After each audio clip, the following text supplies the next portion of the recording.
So just before I start, I'd like to do a quick introduction. So my name is Nathan, and I'll be doing some spoken word poetry. Now, I love doing spoken word poetry, especially on feminism. And whenever I do this is usually a very controversial topic. And this summer, I had some very controversial opinions put to me, such as we've overcome gender equality, we don't need to focus this anymore. This was something from the 50s and 60s that doesn't exist today. So all these different opinions that were being put to me inspired me now to write this piece, which is for this event called A Leap into the Future. A leap into the future.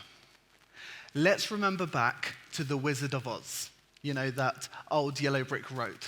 The great city, called Emerald City, was as green can be. So green, in fact, that wearing glasses was mandatory.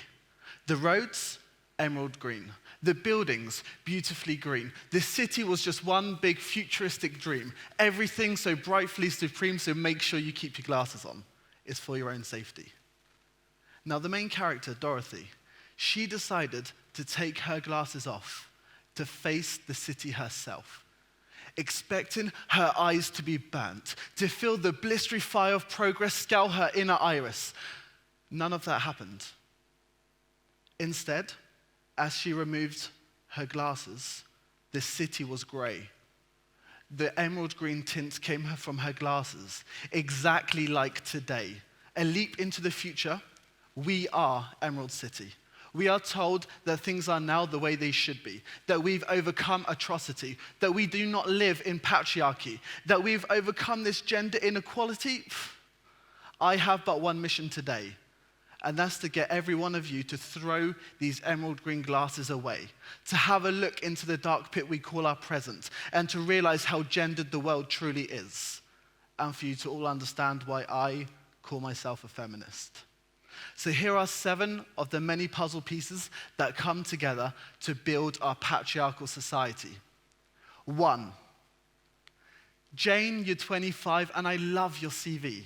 All those internships and wow, that master's degree. You've done so much volunteer work and you played the violin. Jane, you are the candidate for me. But tell me, Jane, do you plan on having children? 2, Samuel's dream was always to cut hair, to unlock people's inner beauty, to make whole rooms just stand and stare, for the creation of art would be his professional duty.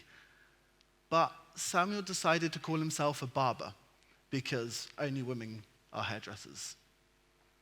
3, when a girl wants to remain friends but a boy wants more, we all call this the friend zone.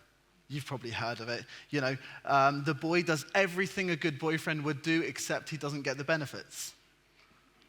No benefits. What the fuck kind of human being refuses to see the benefits of friendship beyond sex? The girl, looking for ears to welcome the pangs of life, a shoulder to cry on when tears are overdue. She realizes that if she wants this kind of friendship, she must give in to every single one of his sexual desires. Because if she refuses, then she is nothing more than a tease who's imprisoned this poor soul to remain his days in the friend zone, denying him the vagina he's worked so hard for. 4, courage, perseverance, strength. All these attributes are measured by the extent to which you fit the stereotypical man.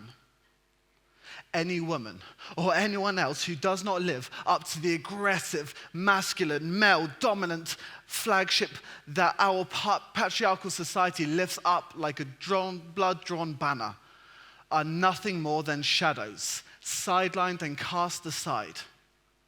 To be great is to man, to be weak is to woman. 5, Avatar, The Prestige, Finding Nemo, Toy Story 2, The Life of Others, Gladiator, Fast and Furious 7. 40% of mainstream films have one fact in common, and that's that they fail a fundamental test.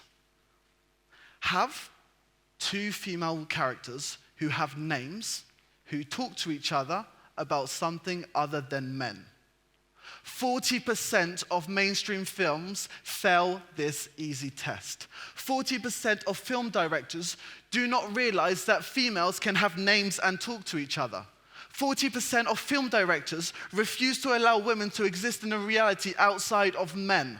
40% of mainstream films. 6. We tell our daughters to stay safe, to cover up their legs, not to go out too late at night, not to walk down dark alleys, and to run away from men who do not understand the word no. We have this conversation with all of our daughters. Why don't we teach our sons to respect women? Why don't we tell them the meaning of the word no? Get them to understand consent, not to rape. This is a conversation we never have with our sons. 7. You.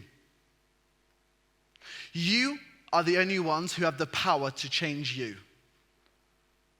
And yes, just like myself, you are probably sexist. But no, you will never admit it. So instead, just do me one favor. Stop pretending that we've actually taken a leap into the future. Thank you.